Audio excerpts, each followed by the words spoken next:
Here is our piece we're now going to crochet onto it. I recommend choosing a corner where you don't have a whole bunch of knots to start with. It's just a lot easier to deal with everything that's around you. Okay, so you're going to start with some yarn.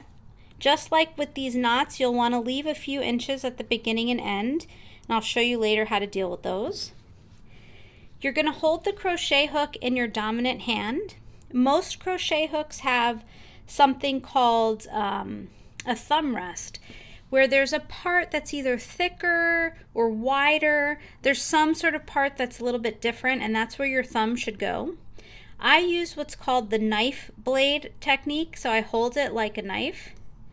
If it's more comfortable for you, you can also hold it like a pencil, but in either case, you want to put your thumb on the thumb rest of the hook. That's the part that will give you the most control over the hook. It will also be the most ergonomic fit that's less likely to cause cramping. So you're going to start in that corner loop that we created, and you're going to insert your hook from the front to the back underneath that loop that's on the corner. Okay, then with your non-dominant hand, so you're going to hold the hook in your dominant hand. In your non-dominant hand, you're going to leave a few inches of yarn, and then you're going to put that yarn over your hook and use your forefinger to control the long piece of yarn that's coming from the yarn ball. And you're going to slowly pull through that loop. Okay, so that will give you one loop that's on your crochet hook. Now we're going to make the first crochet stitch that I'm going to show you. It's called the chain. And the chain is very similar to what we've just done. We're going to wrap the yarn counterclockwise over the hook, and then we're going to pull the hook towards our dominant hand and through that loop. And that's how we're going to make a chain. We only need one chain for this part, but I'm going to show it to you again because I know a lot of folks may have trouble getting this. If you've already know how to chain, just sit back for a moment, relax. But if you don't know how to chain, this is how you do it. We'll show you again. So you're going to take the yarn in your non-dominant hand. You're going to wrap it counterclockwise from the back to the front of the crochet hook. You're going to pull the crochet hook towards your dominant hand and pull it through that loop. Okay, so we'll do it one more time. And again, if you know how to do a chain, you don't have to do it one more time, and we'll also show how to do it again later. But if you don't know how to chain, just make a few extras here. So we're going to go take our yarn from the yarn ball, and we're going to wrap it counterclockwise from the back around to the front of the hook. Then we're going to pull our hook through that loop. And you'll get these little tiny pieces of sort of like a V, little loops. These are called chains. Now, if you've made the extras with me, since we only need one, slowly take your hook out of that last loop, put it down here into the first loop. That's going to prevent it from unraveling. And then we're going to pull the yarn, and voila, we're back to our first chain. So again, yarn over, pull through one loop. So we should have one chain here. Now we're going to work a stitch that's called a single crochet. Okay, so we're going to do a little bit of math here. You're going to want to end up with a multiple of 6 of these single crochets plus an extra one. So for example, 24 plus 1 would be 25, 18 plus 1 would be 19, and so on. So when you look at how many blanket stitches you have, for most of us, we could probably fit 2 single crochets between each one. So we want to figure out how many multiples of 6 we think we could fit on a whole side. In this first loop here, I'm going to do my first single crochet. So I'm going to insert my hook under that horizontal bar that my blanket stitch made. Then I'm going to wrap the yarn around from the back to the front counterclockwise. Just like with the chain, I'm going to pull the hook through that first loop. Except now I'm going to have 2 loops on my hook because I also went through the horizontal bar. So now that I have those 2 loops on my hook, I'm going to yarn over. That's what we call it when we move the yarn counterclockwise from the back to the front, and I'm going to pull it through those 2 loops. And that was a whole single crochet. Now I'm working super loose right now. You can work tighter if you're more comfortable. You may work looser than me, you may work tighter than me, and that's why I talked about using different hooks to get the kind of right fit for you. But let's try another one. So we're going to insert our hook under that next horizontal bar that we made with our next blanket stitch. Then we're going to wrap the yarn from the back to the front counterclockwise.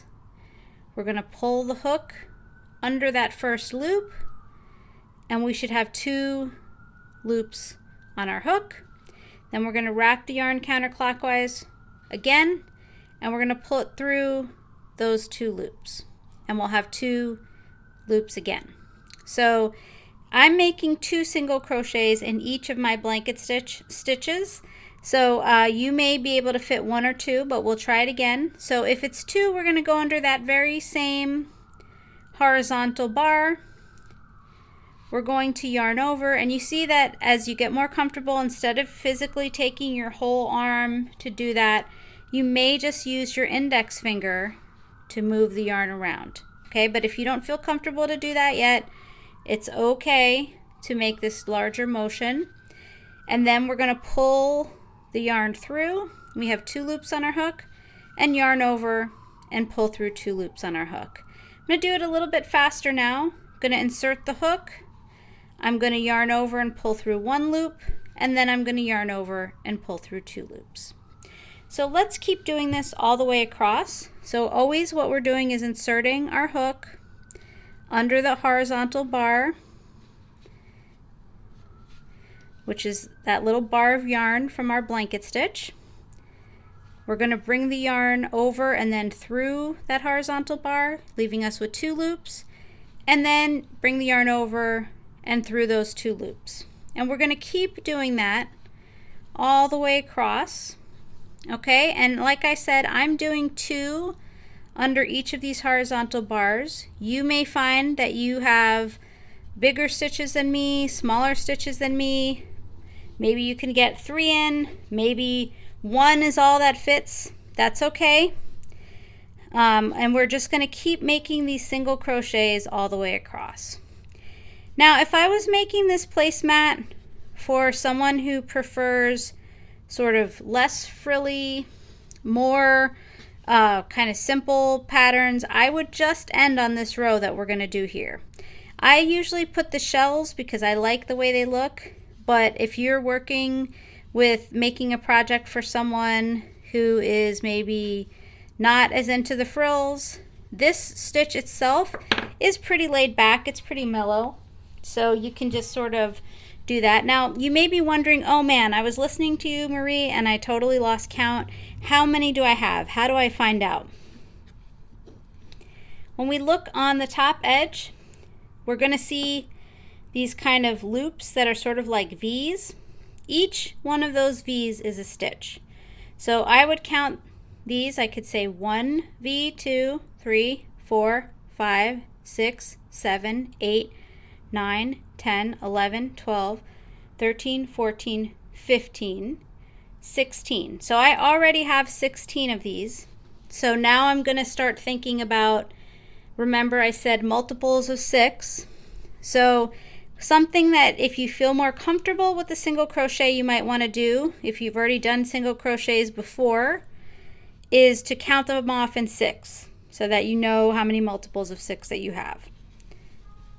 If you're not as familiar with the single crochet, it's going to take you longer, and that's okay. Okay, so when we get to that corner loop that's kind of curvy, this is another time where it's good to count our stitches if we didn't do that along the way. So now I have my 31. Remember those chains we did way back when? We're going to make 3 of those. So we're going to yarn over, pull that yarn through the loop on our hook. Yarn over again from back to front counterclockwise, pull that loop through the hook, the one on our hook. And one more time, yarn over and pull through the loop. So that's 3. Now we're going to repeat our single crochets across this next side. The way that we're going to do that, when you have your project, I'm using a sample piece that's basically square, but on your project it's rectangular. So remember I talked about having those multiples of 6 stitches plus 1 extra stitch on each side. You're going to kind of, if I were you, this is how I would do it. I would write down how many stitches do I have on this side. I'm going to repeat the same thing when I get to that side. And then, or put it in your phone, whatever you find is helpful for you to remember stuff.